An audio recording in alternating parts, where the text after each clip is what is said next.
Welcome back to the deep dive. Today, we're sort of shifting gears, moving past just the theory of leadership. Yeah, we're going beyond the abstract definitions. Exactly. We want to look at how real power and real character actually shows up when things get tough. Yeah. In moments of crisis. Right.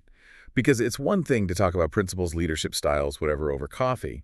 But the sources we're diving into today, they really demonstrate that you only understand leadership when you see it tested, in action. Especially when a leader has, total power, or is facing a massive threat, or has to make a really unpopular choice for a principle. Precisely. And we're going to anchor this discussion in specific historical case studies. We're looking at 3 core pillars that, based on these sources, seem inseparable for effective leadership: mercy, justice, and strategy. Okay, so our mission here, for you listening, is to pull out the specific stories, those nuggets of knowledge, as we sometimes call them. Yeah, the things that make the wisdom stick, much more than just abstract concepts. We know you want practical wisdom fast. And these examples, they offer a pretty timeless model, don't they? They really do. Now, just a quick note before we jump in.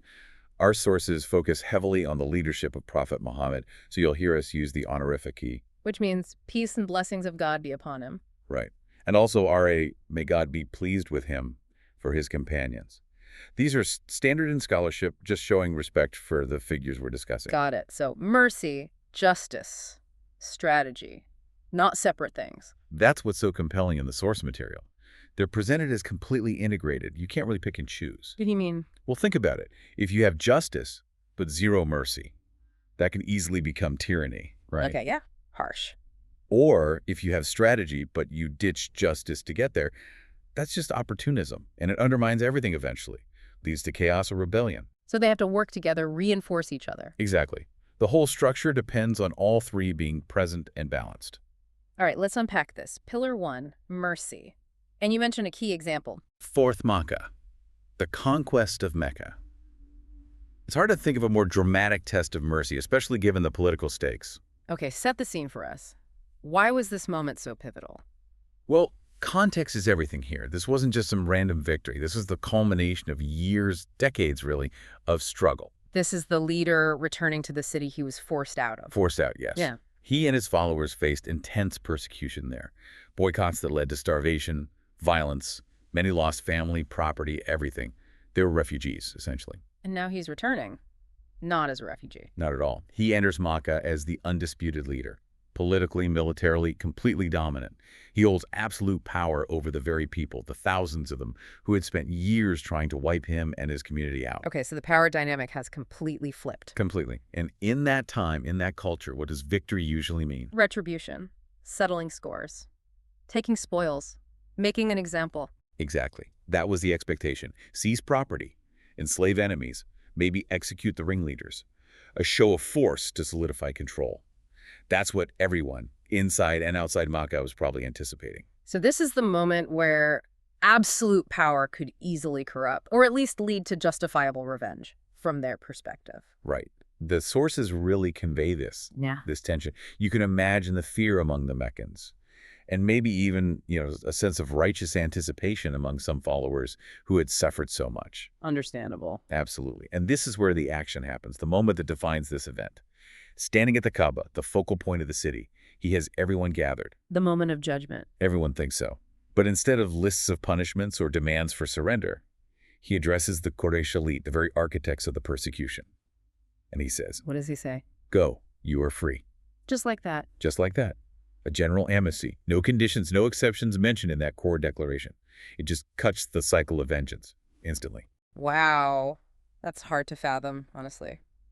Yeah. Let's play devil's advocate for a second. Wasn't that incredibly risky? Politically naive, even. That's a fair question.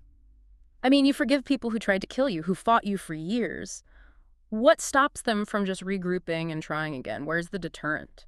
See, if it were only about emotion, maybe you could call it naive. But the sources strongly suggest this was a deeply strategic move, wrapped in genuine compassion. Strategic how? He wasn't just forgiving past wrongs. He was demonstrating the moral foundation of the community he was building. It wasn't going to be based on fear or retribution. It was based on higher principles. The political risk was calculated against the massive long-term gain. Which was? Unification and loyalty. Think about the immediate impact. You don't just pardon people, you win their hearts. Yeah. These former enemies, expecting the worst, witnessed this. Yeah. Unbelievable restraint. They must have been stunned. Completely. The conclusion many drew was, a leader with this much power who chooses this much restraint. That's someone you can trust, someone worthy of following. It secured an allegiance that force could never have achieved. So the mercy wasn't weakness, it was actually the source of his political strength in that moment. Precisely. It wasn't just about conquering the city physically, it was about winning over the people in the city. It healed those deep wounds almost overnight and laid the groundwork for a unified community. That really reframes the whole idea of mercy as the ultimate expression of strength, because it's about restoration, not just domination. True strength is holding back when you could destroy. And it signals a future-focused vision. It's saying, okay, the past is done, we're building something new together based on character, not old grievances. It definitely sets an incredibly high bar, but you mentioned these pillars are intertwined. Mercy needs something else, right? It can't just be forgiveness without structure. Right. Mercy needs to be balanced, often by strategic thinking. And that brings us to our next case. The Treaty of Hudaybiyyah. This one is famous for being controversial at the time. Deeply controversial. It's often highlighted as a masterclass in strategic patience, precisely because it involves swallowing pride and facing down huge internal pressure. It's all about seeing the long game. Okay, so what happened? Give us the setup. The Prophet and a large group of followers, maybe 1,400 or so, traveled towards Mecca. Their intention wasn't conflict, it was peaceful. They wanted to perform the minor pilgrimage, the Umrah. Just pilgrims. Exactly. But they were met with hostility. The Meccans blocked their entry, tensions rose, negotiations started, and eventually this treaty, the Treaty of Hudaybiyyah, was hammered out. And the terms, you said they seemed unfair. Grossly unfair on the surface, especially to the companions who were there. Why? What was in it? Several things. One key clause was about extradition, essentially. If someone from Mecca converted to Islam and fled to the Muslim community in Medina, they had to be sent back to Mecca. Okay. But, and this is the kicker, if a Muslim from Medina renounced Islam and fled to Mecca, the Meccans did not have to return them. Whoa! That is incredibly unbalanced. It basically says Mecca gets its people back, but Medina doesn't. Exactly. It felt like a massive concession. Plus, the treaty established a 10-year truce, which sounds okay, but the immediate sting was that the Muslims had to turn back that year. They couldn't complete the pilgrimage they came for. They had to go home. So they travel all that way, get stopped, sign a treaty that seems to disadvantage them, and have to go back without achieving their goal. I can see why people were upset. Oh, absolutely. The sources describe shock, anger, frustration among some of the most senior companions. They felt humiliated. Some were ready to fight rather than accept those terms. They felt it compromised their dignity, their strength. So the leader is facing major pushback from his own side. They'd had victories before, now this looks like giving in. Huge risk to his credibility, surely. Immense risk. Internal dissent is often more dangerous than an external enemy. Yeah. But this is where the strategic brilliance, the long-term vision comes in. The Prophetic wasn't negotiating for immediate wins or for ego. What was he negotiating for then? Stability. Peace. He looked past the temporary humiliation of the terms to the enormous strategic value of what they offered. A cessation of hostilities. So accepting the bad terms was the price for peace. Essentially, yes. It required incredible strategic patience. He had to absorb the immediate political damage, quell the dissent within his ranks, and trust his vision. But why was peace, even an unfair peace, so valuable right then? Think about what constant warfare does. It drains resources, yes, but crucially, it stops communication, keeps people locked in their own camps. The community was constantly fighting for survival. Right, no room to breathe or grow. Exactly. The Prophet, he seems to have understood that stopping the fighting, even at a high symbolic cost, would fundamentally change the game. Peace buys time, it buys freedom of movement, it allows for interaction. So it wasn't about territory, it was about influence. Information. Precisely. The 10-year truce did something else too. It implicitly recognized the Muslim community as a legitimate political power, not just rebels. And the peace dividend, it was huge. How so? In the 2 years of peace that followed Hudaybiyyah, Islam spread incredibly rapidly.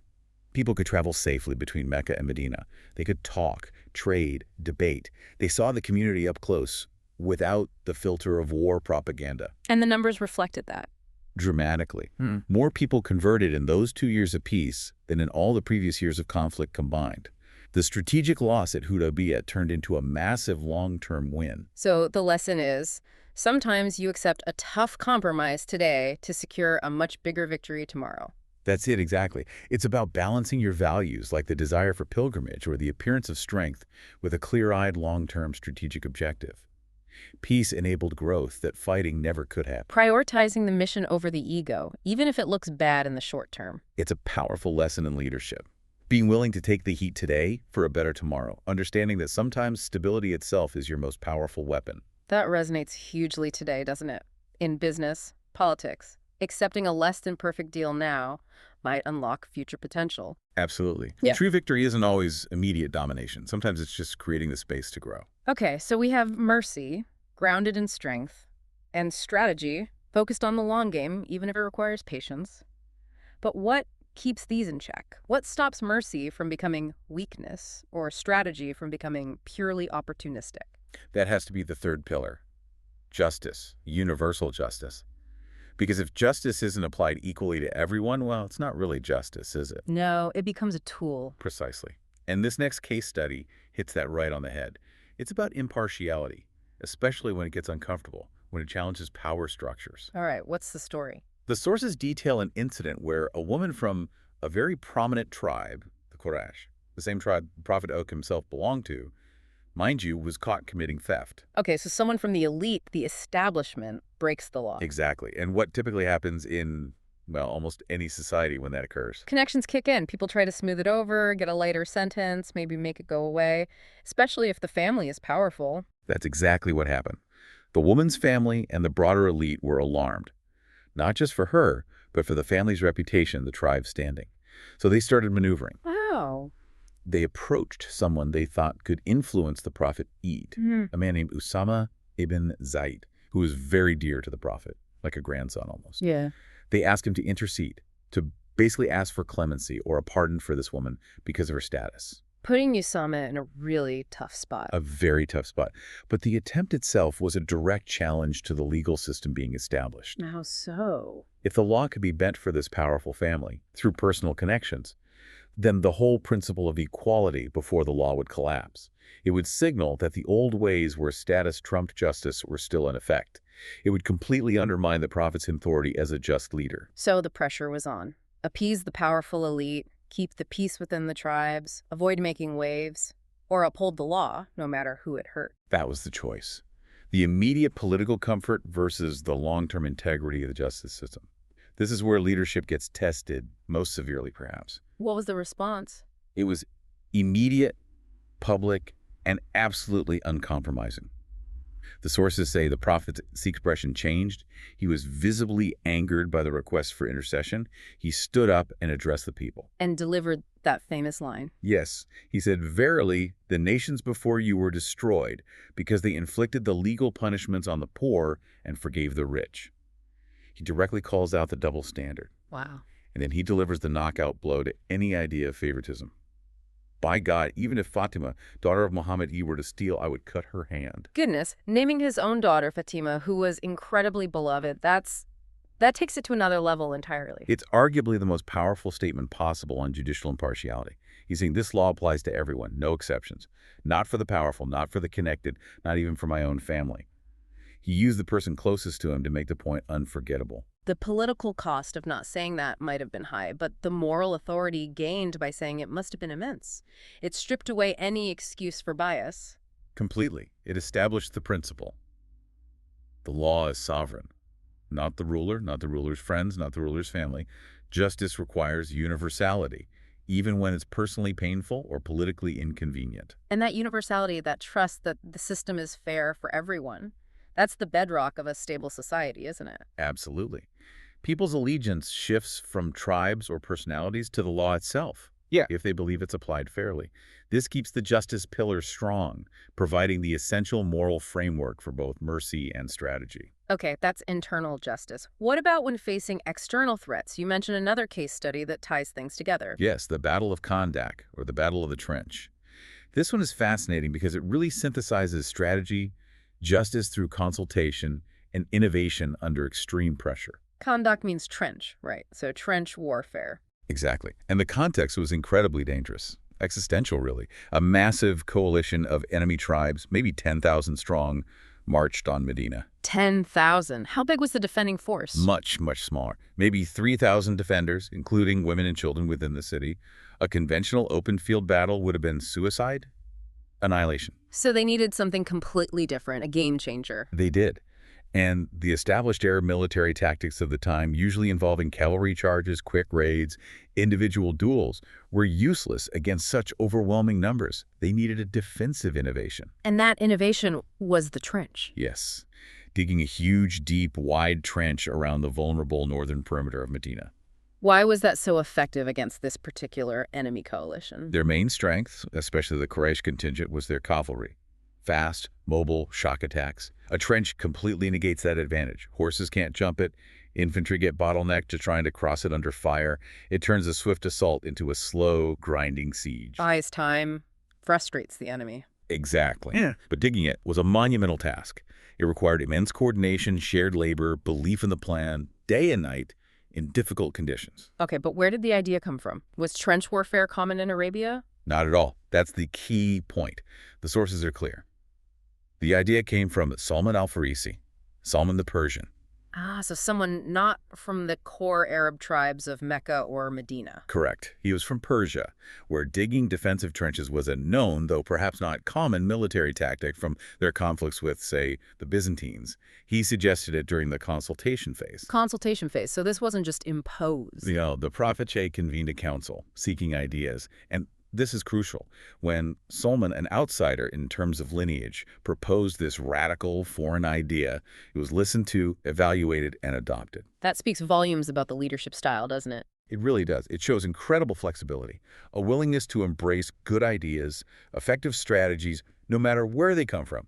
It wasn't about not invented here syndrome or sticking to tradition for tradition's sake. It was about survival and finding the best solution, meritocracy in action. A secure leader listens to expertise, regardless of the source's background. Precisely. And the act of consultation itself was a form of justice. By seeking input, weighing it fairly, and involving everyone in the decision and then the work of digging, it created buy-in. Everyone felt ownership of this strategy. They weren't just following orders, they were implementing their plan. Right. So you have strategic innovation sourced from outside the usual channels, adopted through consultation, requiring immense collective effort and faith. It saved the city. It shows how strategy, justice, in consultation, and practical problem-solving all came together. Okay, so we've grounded mercy, justice, and strategy in these really powerful historical moments. We see how they worked in practice under pressure. They moved from being nice ideas to, proven survival tactics. Exactly. But the big question for everyone listening is, okay, that was then, this is now. How do these ancient principles actually apply today? Especially with, well, everything. Technology, AI, modern business, global politics. That's the critical connection we need to make, because these aren't just historical anecdotes. They represent a timeless framework for ethical and effective action. They're just as relevant in a boardroom, in community organizing, in family life, and yes, very urgently, in how we design and use technology. So let's bridge that gap. How does "Go, you are free," that radical mercy from Fath Makkah, translate to, say, a modern workplace? It's about moving beyond purely punitive systems. Think about restorative justice models instead of just immediate firing or canceling. Okay, explain that more. Well, if an employee makes a serious mistake, or if there's a conflict, or even some kind of corporate malfeasance, is the only option termination or legal action? Or is there room for accountability plus restoration? Can the system be fixed? Can the person, if genuinely remorseful and capable, be rehabilitated within the organization? So it's like investing in repair rather than just disposal. Exactly. It's the strength to see long-term value in people, in relationships, in systems, rather than just reacting with immediate punishment. Think about data forgiveness, too. Should one mistake online lead to a permanent digital stain that blocks future opportunities? Mercy might mean building systems with pathways for second chances. That's a big shift from zero tolerance sometimes. It requires more effort, more nuance. It requires strength. The strength to restore, which is often harder than the strength to destroy or discard, but it builds incredible loyalty and retains talent. Okay, mercy translates to restorative practices. What about justice? That universal application, even against your own interests or connections. This connects directly to modern demands for transparency, ethical governance, and fairness in system design. Whether you're building a hiring process, a mortgage application algorithm, a social media content policy, or setting company rules. Justice means the rules apply equally. No hidden advantages for the well-connected, no loopholes for the powerful. Which brings us right to AI, doesn't it? Because algorithms can easily inherit or even amplify existing biases. This is where that historical lesson becomes incredibly urgent. AI systems are tools of immense power. If they aren't built and audited with a profound commitment to fairness, they will inevitably replicate and scale injustice. The shielding the elite problem goes digital. Precisely. Think about facial recognition technology being less accurate for certain demographic groups, or loan algorithms that disproportionately deny applicants from certain neighborhoods, even if those individuals are creditworthy. The algorithm isn't inherently malicious, but it's learned patterns from biased historical data. So it ends up functionally applying different standards based on proxies for race or class. Exactly. It digitally encodes the old problem. The system favors those who look like the historical majority or the historically privileged in the data and penalizes others. Justice demands that we actively fight that. So the leader's role today, when deploying AI, is to apply that Fatima standard. Yes. It means asking, is this system fair? Does it apply the same logic equally to everyone, regardless of the input data reflecting historical inequity? Even if a biased system is cheaper or faster or serves some short-term goal, the principle of universal justice demands it be fixed. We need transparency, auditability, and a commitment to fairness over mere optimization. That's a huge responsibility for tech leaders and policymakers. It is. And finally, let's bring in the Khandaq strategy lesson, innovation and consultation to the AI era. Adapting quickly, listening to outside voices. Right. The pace of change with AI is staggering. Leaders need that Khandaq agility to adapt, to adopt new tools and methods. But, and this is the crucial balance, they must do it without sacrificing mercy and justice. How do you balance that, moving fast without breaking ethical principles? This comes back to consultation, but broader. Just as the Prophet listened to Salman al-Farisi, the outsider with critical knowledge, leaders today need to actively seek and incorporate diverse perspectives when building and deploying AI, not just engineers and data scientists. You mean ethicists, sociologists, community leaders, people from marginalized groups who might be disproportionately affected? Exactly. Those are the modern Salman al-Farisis who can point out the unforeseen trenches or pitfalls in the technology. You need their expertise to ensure innovation serves humanity justly and mercifully. So the lesson isn't just adopt AI quickly. It's adopt AI quickly and thoughtfully, guided by diverse expertise and core values. Precisely. It's strategic adaptation, but ethically grounded. Be innovative like a Khandaq, but ensure the innovation upholds the universal justice demanded when the Qurayshi woman stole and extends the restorative mercy shown at Fath Makkah. Wow. Okay, this deep dive has really connected the dots. We started saying leadership principles are only real when tested, and these case studies, they're incredibly powerful proof of that. And the main takeaway seems crystal clear. Mercy, justice, and strategy aren't optional extras you pick from a menu. They are deeply intertwined, essential pillars. Lose one, and the whole structure becomes unstable. The history shows their practicality, from governing a city to navigating the digital age. Absolutely. So for everyone listening, as you step back into your week, your work, your life, we want to leave you with a couple of things to chew on directly from these examples. Challenges, really. Yeah, think about this first one. Reflect on a recent time you held significant influence or power over someone else. Could be at work, at home, in a community group. Maybe a disagreement, a decision about someone's future, a competitive situation. Right. Now imagine you had absolute power in that moment. No checks, no balances. Ask yourself honestly, what did you choose? Or what would you choose? Restorative mercy, aiming to build loyalty and fix the root issue. Or immediate retribution, punishment, maybe even revenge. One builds a future, the other settles a score from the past. It's a powerful choice. It really is. And the second challenge hits closer to home, perhaps. It's about the universal justice principle. The Fatima standard. Exactly. Identify one situation today or this week where you know you need to enforce fairness. Maybe it's applying a rule consistently, even when it affects someone you like or someone powerful. Maybe it's speaking up about bias in a system you're part of. Even if it's uncomfortable. Even if it goes against your personal convenience or interest. Especially then. That's the real test. Can you uphold the principle even when it costs you something? That uncomfortable application of fairness, that's the mark of genuine, lasting leadership. Because true leadership isn't measured when things are easy. Never. It's measured by the commitment to the right principles. especially justice and mercy, precisely when upholding them is hardest. Powerful thoughts to end on. Thank you for joining us for the deep dive. Always a pleasure. We'll see you next time.